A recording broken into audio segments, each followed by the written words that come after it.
যেই আসুক সরকারে যেই থাকতো আমরা একটা সুস্থ পরিবেশ চাই। কিছু মনে হয় একটু যদি আমরা ধৈর্য সহকারে করি লাইফ ইজি হয়ে যাবে। এখন আর কোনো সুযোগ নেই আপনি নারীদেরকে পিছনে রাখতে পারবেন। তাদের আইনজীবী হিসাবে তাদের দেখা হচ্ছে। আজকে গ্রিনি সম্পূর্ণ অ্যাওয়ার্ডে এসেছি। ইনফ্যাক্ট আমার সবসময়ই যুগের বিবর্তনের সাথে সাথে মেয়েদের যেরকম মন মানসিকতা ছিল সেই মন মানসিকতা ডেভেলপমেন্ট হচ্ছে। মেয়েদের প্রতি যে মেয়েরা সমাজের 50% ইকুয়ালিটি মিডিয়া রাখছে সেই হিসাবেও যদি বলি আজকে এবং আমার মনে হয় যে মেয়েরা আপনি যে কোনো কিছু রেপ বলে চিন্তায় বলে মেয়ের মার্ডার বলে যে কোনো কিছুর পিছনে দেখেন একটা মা যদি তার সন্তানকে ঠিকভাবে বড় করতে পারে এবং আমাদের যে মৌলিক চাহিদাগুলো মেটাতে পারে। বাবা তো সব পারে না, মানে এখনকার সবকিছু এত বেশি এক্সপেন্সিভ হয়ে গিয়েছে। মায়ের যদি কন্ট্রিবিউশন থাকে দেখবেন সমাজ, একটা ফ্যামিলি, সমাজ, এখান থেকে একটা দেশ, সবকিছুই আমরা ওয়ার্ল্ড ওয়াইড আমরা একটা ভালো কিছু আশা করতে পারবো। সেখান থেকে আমি যদি বলি ডিপ রুট আজকে অ্যাওয়ার্ডই পাচ্ছি, আমি সম্মানিত বোধ করছি এবং ধন্যবাদ এই সরকারটা অ্যাওয়ার্ডের যারা অর্গানাইজার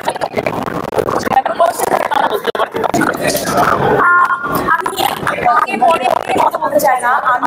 আমি বলবো কি দেখেন, আমার কয়েকটা পরিচয় আছে। আমি একজন ফ্যাশন মডেল, আমি একজন ব্যবসায়ী, তার সাথে সাথে আমি একজন আইনজীবী এবং আমি রাজনৈতিক কোনো ব্যক্তিত্ব না, বাট তার পাশাপাশি আমি একজন বাংলাদেশি নাগরিক হিসেবে বলতে পারি যে আমি একটা সুস্থ, সবসময় যেই আসুক সরকারে যেই থাকতো আমরা একটা সুস্থ পরিবেশ চাই এবং আন্দোলন যেন আস্তে আস্তে কমে আসে। আর আমি এই যে কোর্ট এরিয়াতে যেহেতু আমার সবসময় আসা হয়, তো এখানেই সব বেশিরভাগ আন্দোলন চলে।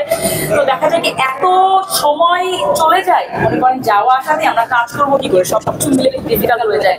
তো আমরা বলবো যে যার চাওয়া পাওয়া আছে সরকারকেও সময় দিন, সরকারও আপনাদের চাওয়া পাওয়ার কথা শুনবে। আপনারা একটা জিনিস চেয়েছেন, সেটা হয়েছে এবং সেটা যারা এখন আছে তাদের কিছু সময় দেন। তো সবকিছু আমার মনে হয় একটু যদি আমরা ধৈর্য সহকারে করি লাইফ ইজি হয়ে যাবে।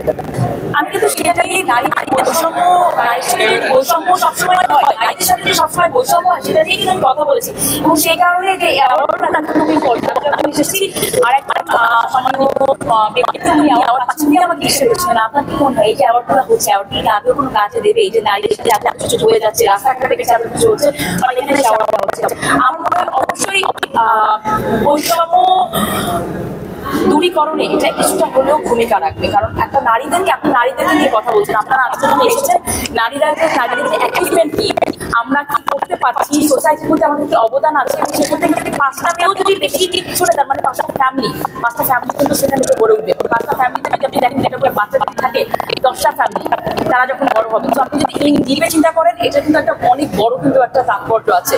তো আপনি কোনো সমাজকে একটা নারীদেরকে পিছনে রেখে কটাক্ষ করে বৈষম্য বাড়িয়ে আপনি কোনোভাবে দেখতে পারবেন না। নারীদেরকে আপনার এগিয়ে যেতে হবে। এখন আর কোনো সুযোগ নেই আপনি নারীদেরকে পিছনে রাখতে পারবেন। দেখেন এই যে আমার মনে হয় প্রত্যেকটা মানুষের একজন ইন্ডিভিজুয়াল, তারা জানে তারা কি করলে তাদের ভালো হবে, তাই না? কেউ যদি রাজনীতি করতে চায় তাকে রাজনীতি করতে দেন, আমার তো মনে হয় না সেখানে রাজনীতি করলে কিছু সুফল আছে, কিছু প্রবলেম আছে, দুইটাই চিন্তা করতে হবে। তারা যদি সেটা মেনে রাজনীতি করতে পারে, মানুষের জন্য কাজ করতে পারে, করতে দেন, সমস্যা তো কিছু নাই। আমার তো মনে হয় কিন্তু যারা রাজনীতিতে দেন না তাদেরকেও রাজনীতিতে টেনে হিসেবে নিয়ে আসা, এরাও রাজনীতিতে চলে আসছে বা কোনোভাবে তারা ইনভলভ করা, আমার মনে হয় এটা একটু অন্যভাবে আমাদের চিন্তা করা উচিত। কিন্তু যারা রাজনীতি করছে সেটা একান্ত তাদের ব্যক্তিগত বিষয়, প্রত্যেকে অ্যাডাল্ট একজন মানুষ, তো সেখানে তাদেরকে নিয়ে কথা বলা আমার মনে হয় না কোনো যুক্তি আছে। সংসদে আপনার দীর্ঘদিনের সহকর্মী ব্যারিস্টার চাকরির বিষয়গুলো আপনার আসলে কোন ধরনের যোগাযোগ আছে কিনা বা কি অবস্থা? দেখেন আমি এখনো কোর্ট থেকে এসেছি, তো আমাদের কোর্টে যারা মানে আমাদের চেম্বারে যারা আছে, তো সেখানে তাদের সাথে সুমন ভাইয়ের মানে তাদের আইনজীবী হিসাবে তাদের সাথে দেখা হচ্ছে। তো আমি যেটা জানি যে তার সম্পর্কে আপডেট, যে এখন পর্যন্ত কোনো কিছু তার জামিনের সম্পর্কে হলে আপনারাই সবার আগে জানতে পারতেন, সেরকম কোনো কিছু নাই। বাট জানতে পেরেছি ভালো আছে। আমি বলতে পারিনি কোর্টের কথা বলেছেন,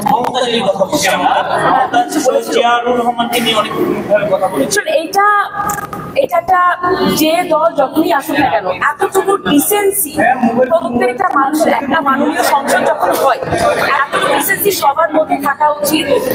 প্রত্যেকেরই অবদান আছে, তাই না? আমাদের তো একজন মানুষকে নিয়ে হয় প্রত্যেকেরই অবদান আছে। অবদান অস্বীকার করতে কিন্তু আমরা যেতে পারবো না। একটা সম্মানীয় যে কোনো সম্মানীয় ব্যক্তি, সেটা একটা শিল্পী হোক বা অন্য একটা মাননীয় সংসদ হোক বা একটা মন্ত্রী হোক, কাউকে কটাক্ষ করে কথা বলা আমরা এখানে নিজের পরিচয় বের হয়ে আসে, এটা কখনো বলবো।